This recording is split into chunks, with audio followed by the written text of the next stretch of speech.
BJP नेता CP Singh ji हमारे साथ हैं। सर, चतरा में इस बार घटना घटी है। आए दिन ये इस तरह की घटना घटते रह रही है। कानून लोग हाथ में ले रहे हैं। मॉब लिंचिंग का मामला यहाँ लगातार हर कोने से राज्य के आते रहता है। इस बार चतरा से है। एक महिला को प्रेम प्रसंग के मामले में बेदर्दी से जला दिया गया। हालांकि एक्यूज को अरेस्ट कर लिया गया है, फिर भी राज्य में semblance of law and order जो है वो नहीं दिखता है। मॉब लिंचिंग के खिलाफ बिल भी आया था जिसको सरकार ने पारित किया था। गवर्नर साहब ने उसको वापस किया। देखिए, वर्तमान में झारखंड सरकार जो काम कर रही है, यहाँ पर लॉ एंड ऑर्डर की स्थिति बहुत खराब है। दिन दहाड़े गोली मार दी जा रही है। कल भी एक घटना घटी है रातू रोड में, वो भी दोपहर में एक अकाउंटेंट को गोली मारकर हत्या कर दी गई। तो ऐसे मॉब लिंचिंग का जहां तक सवाल है, तो मॉब लिंचिंग तो हो ही रहा है। सरकार को इससे कोई लेना देना नहीं है।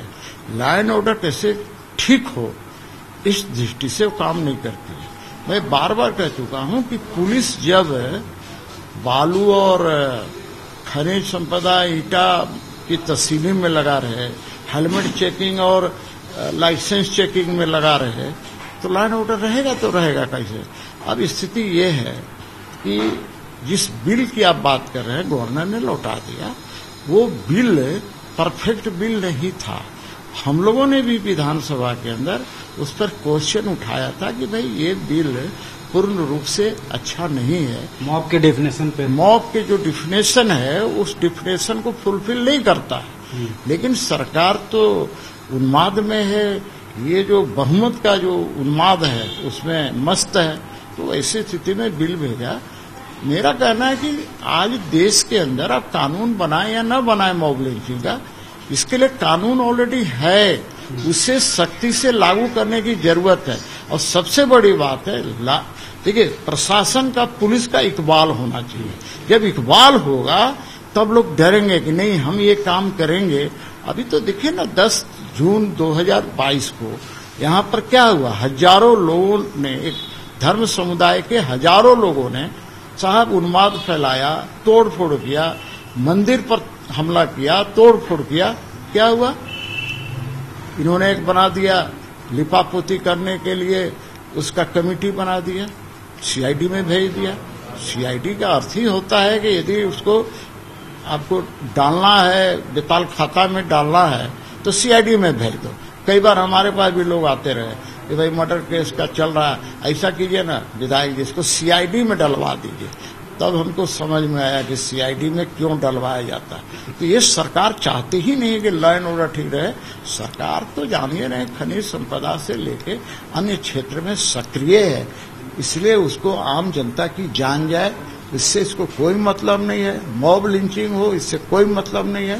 तो ये सरकार आज के दिन फेल्योर सरकार है। कानून का खौफ जो है वो दिखता नहीं है। हर जगह देखते हैं कि मॉब लिंचिंग, कानून लोग हाथ में ले लेते हैं। इतना फ्रस्ट्रेशन दिखता है। चतरा में घटना घटा है कि एक औरत को जो है जिंदा पंचायत में जला दिया। प्रेम प्रसंग का मामला था और उसको जो है पुलिस आने के पहले रफा दफा भी कर दिया। ठीक है कि गिरफ्तारियां हुई, बट ये हमेशा आ रहा है खूंटी से, गुमला से, कभी आप कहीं देखेंगे और से। ये कानून, semblance of law and order जो है उसका खौफ क्यों नहीं दिखता है?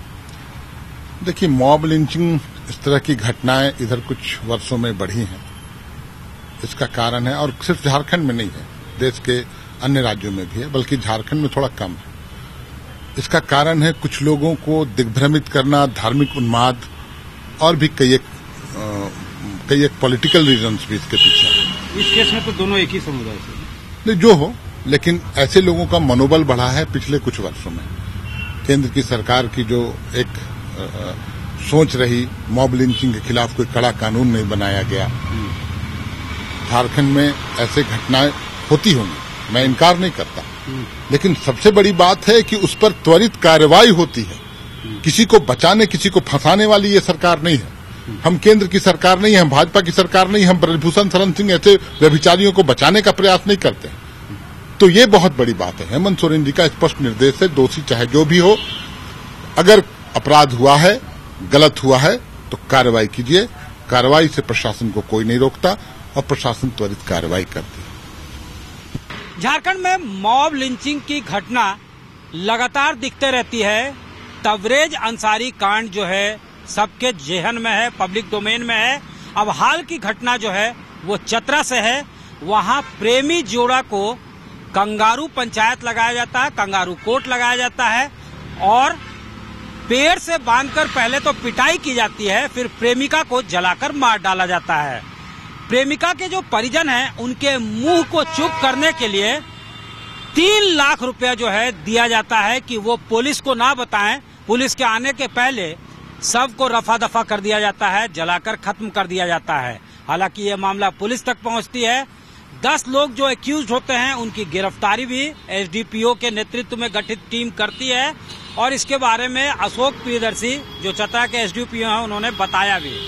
लेकिन बड़ा सवाल यह है कि semblance of law and order क्यों नहीं दिखता है, लोगों के जहन में कानून का खौफ क्यों नहीं है, कानून का इकबाल क्यों नहीं है, ये एक बड़ी बात है।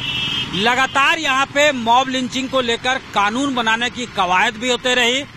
एक बिल जो है हेमंत सरकार ने पास किया था, विधानसभा से उसको पारित भी कर लिया गया था दिसंबर में, लेकिन उसको जो है गवर्नर द्वारा वापस लौटा दिया गया। बीजेपी सदन के अंदर भी ये कह रही थी कि इसमें मॉब का डेफिनेशन ठीक नहीं है और इस बिल को लौटाया भी गया।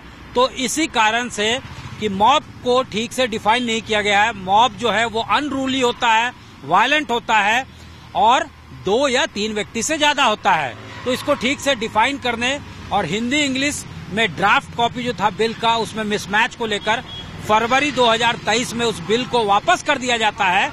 उसके बाद से कोई नया इनिशिएटिव सरकार के तरफ से मॉब लिंचिंग को लेकर नहीं किया गया। खास बात यह है कि अगर 2016 से 2021 के बीच की बात करें तो 46 घटनाएं जो है सरकार ने खुद एडमिट किया सदन में हो चुकी है मॉब लिंचिंग की और इसमें 11 ऐसे मामले हैं जिसमें 56 कन्विक्ट को आजीवन कारावास की सजा जो है कोर्ट के द्वारा सुनाई गई थी। अब इसको लेकर लगातार राजनीति हो रही है। बीजेपी का साफ तौर से कहना है कि यहाँ पे कानून नाम की चीज नहीं है, कानून का खौफ नहीं है, इसलिए लगातार लोग कानून को हाथ में लेते हैं। हत्या का मामला हो या फिर अन्य कोई मामले हो, लगातार वो देखने को मिलते रहती है, चाहे उसमें मॉब लिंचिंग ही क्यों ना हो। और सरकार ने इसको पारित करवाया था तो ये चौथा राज्य बन जाती इस बिल को पारित करवाने वाली, वेस्ट बंगाल, राजस्थान और असम के बाद। लेकिन ऐसा हो नहीं पाया, बिल वापस हो गया। अब बड़ा सवाल ये है कि आखिर इस पर रोकथाम कैसे होगा। अवेयरनेस ड्राइव, जागरूकता अभियान चलाना पड़ेगा या फिर सख्त कदम उठाने पड़ेंगे, ये सब अब सरकार को सोचना होगा। हालांकि चतरा का जो घटना है, जिस तरह से जिंदा जो है प्रेमिका को मार दिया जाता है, वो दिल दहलाने वाला है। कैमरामैन राकेश तिवारी और चतरा से सुनील कश्यप के साथ सत्यजीत कुमार, रांची आज तक।